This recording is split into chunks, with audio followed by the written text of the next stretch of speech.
writing blame on blank pages.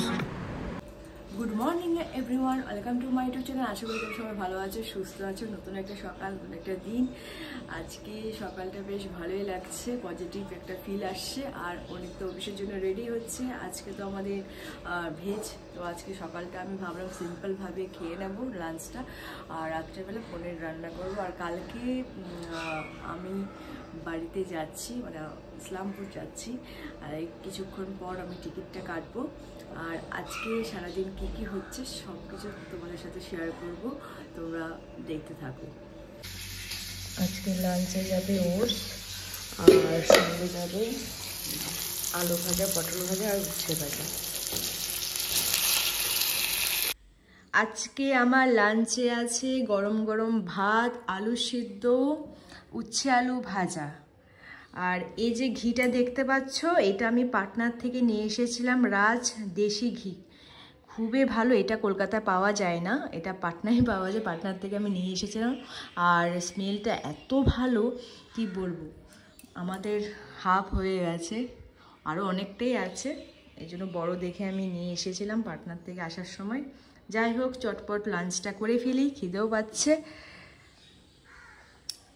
Everyone, এখন আমি যাচ্ছি মার্কেটে, জুতো সেলাই করতে হবে, আর এটিএমও যেতে হবে। কারণ কালকে তো আমার 5টার সময় এখান থেকে বেরিয়ে যেতে হবে, 6:35 ট্রেন আছে। তো ট্রেনে উঠলে তো টুকটাক খেতে ইচ্ছাই করে, তো সেই জন্যই টাকাটা তুলব। আর আসার পথে পনিরটাও নিয়ে আসবো, রাত্রিবেলা রান্না করতে হবে। এই হলো এখনকার আপডেট। চলো, এটিএম যাওয়ার পথে রামঠাকুর মন্দিরটা পড়ে, রাস্তায় উপরে রামঠাকুর মন্দিরটা একদম যাদবপুরের কাছে। তো অনেক দিনের ইচ্ছে ছিল রামঠাকুর মন্দিরের আসা, আজকে চলে এসেছি। চলো তোমাদের সাথে শেয়ার করছি। আমি তো সন্ধ্যাবেলা এসেছি, তাই অন্ধকার চারিদিকটা, বাট মন্দিরের জায়গায় আলো আছে। একদিন তোমাদেরকে সকালবেলা নিয়ে আসবো। কীর্তন হচ্ছে এখন, ওখানে অনেক লোক বসে আছে।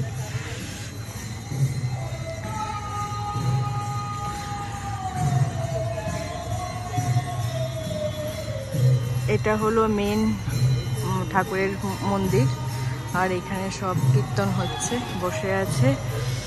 আর এখানে হয়তো কোয়ার্টার, মানে সবাই থাকে যারা পণ্ডিত আছে। ছোট্ট করে একটা গার্ডেন আছে।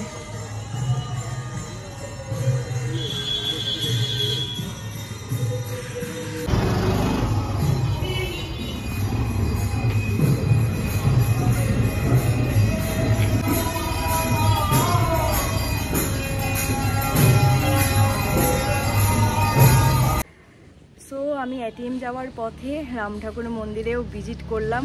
সত্যি এত ভালো লাগছে, মন এক পুরো শান্ত হয়ে গেল। কিছুক্ষণের জন্য মনে হচ্ছে কোনো চিন্তা ভাবনা কিছুই নেই, এখানে দাঁড়িয়ে থাকি আর মনে হচ্ছে কীর্তন শুনি।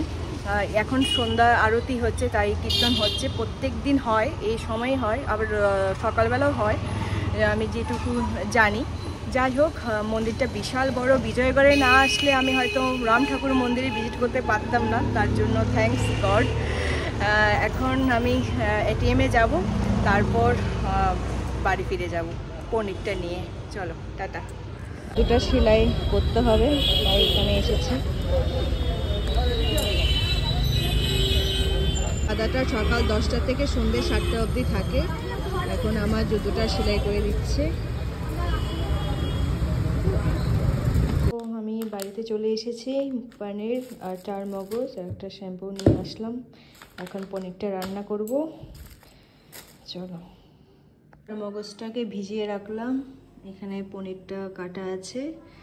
4 মগজ, এগুলো পেস্ট করব, তারপরে একটু হালকা করে পনিরটাকে ফ্রাই করে নেব। চলো তোমরা দেখতে থাকো কিভাবে আজকে রান্নাটা করছি।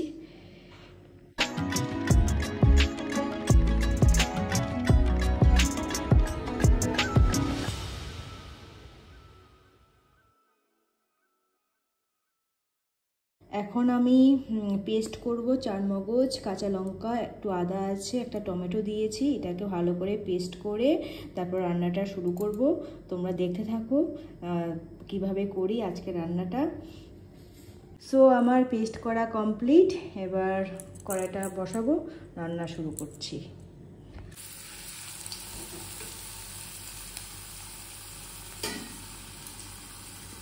গোটা গরম মশলা দেওয়া আছে, আর এখন এই পেস্টটা দিয়ে দেব।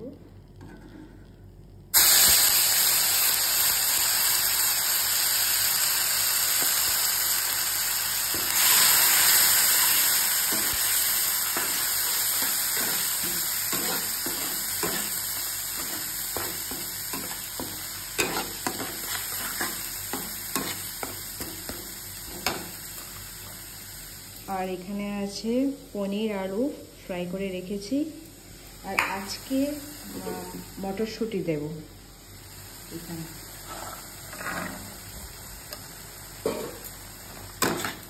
অন্যরকমভাবে করব।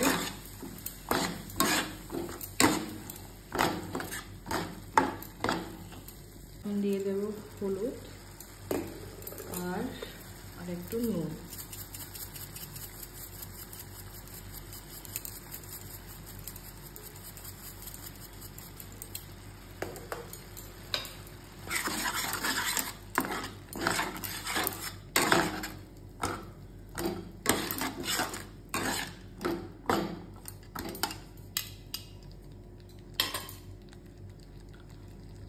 এখন এই জলটা দিয়ে দেব।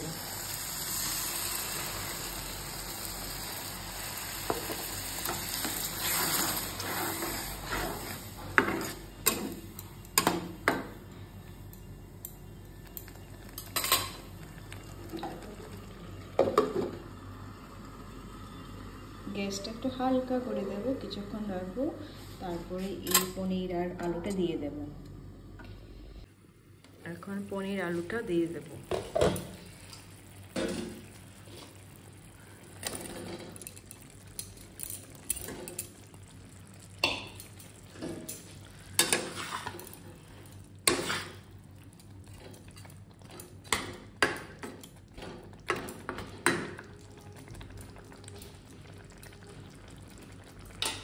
এখন চলছে ব্যাগ গুছানো পর্ব, কারণ কালকে সকালবেলা আমার ট্রেন আছে, আর অনেকে রাত্রে 8:30টার সময় হাওড়ার থেকে ট্রেন আছে। ও যাচ্ছে পাটনায় আর আমি যাচ্ছি বাড়িতে। ও দুদিনের জন্য যাচ্ছে, কাজের জন্যই যাচ্ছে। আর আজকে অনেক লেট হয়েছে বাড়িতে ফিরতে, জাস্ট এক্ষুনি আসলো, এখন ফ্রেশ হতে গিয়েছে। আমাদের এখনও ডিনার হয়নি, ফ্রেশ হয়ে আসবে তারপর ডিনার করব। আমি লাস্ট ফিনিশিংটা দেখছি, আর কিছু বাকি রয়েছে কিনা বাড়িতে নিয়ে যাওয়ার। আমার ব্যাগ আগেই গুছানো ছিল, এখন টুকটাক গুছানো পর্ব চলছে। চলো গুছিয়ে নিই, তারপরে ডিনারটা করব। তাড়াতাড়ি ঘুমিয়ে যেতে হবে আজকে আমাদেরকে। টাটা। আজকে ডিনারে আছে ভাজা, আছে সিম ভাজা, আলু ভাজা, উচ্ছে ভাজা আর পনিরের তরকারি। আজকেটা একদম মাখা মাখা হয়েছে পনিরটা। যাই হোক, চটপট ডিনারটা করে ফেলি, তারপর কথা হচ্ছে। আমার ট্রলি ব্যাগ এটাই, জাস্ট ব্যাগটা গুছালাম, এখন রেডি করে রাখলাম। আর জাস্ট কিছুক্ষণ হলো আমরা ডিনার করেছি। আজকে আর বেশি লেট করা যাবে না। যদি কিছু ভালো লেগে থাকে আজকের ব্লগে, please do subscribe and share. কালকে আবার দেখা হচ্ছে নতুন ব্লগ নিয়ে। টাটা, গুড নাইট, ভালো থেকো।